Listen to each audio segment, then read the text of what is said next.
For this problem, we need to write out the partial fraction decomposition.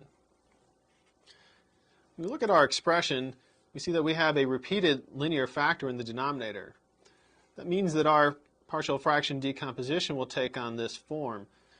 We'll get a divided by x plus 3, our linear factor, plus b divided by x plus 3 quantity squared. We take on that form.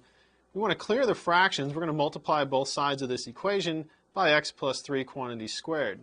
If we do that, we end up with the identity 3x plus 7 equals a times x plus 3 plus b.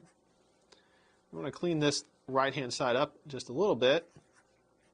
3x plus 7, we're going to get ax, and we're going to have 3a plus b, and we're going to group that together because that's going to be a constant.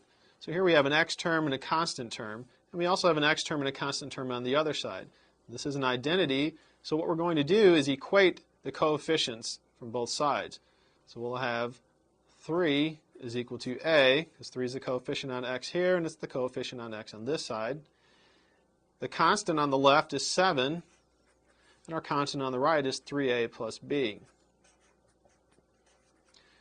So this gives us a system of equations in two variables, but we can see in the first equation a is equal to 3. So that already tells us what a needs to be. We can substitute that into our second equation to find out b. So we'll have 7 is equal to 3 times 3 plus b. 7 is equal to 9 plus b. Subtract 9 from both sides, and we'll see that b is equal to negative 2.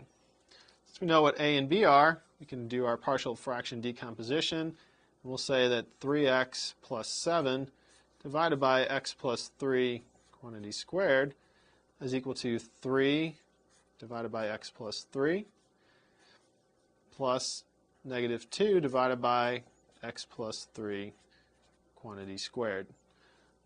We could bring the negative down if we want and say that's 3 over x plus 3 minus 2 over x plus 3 quantity squared.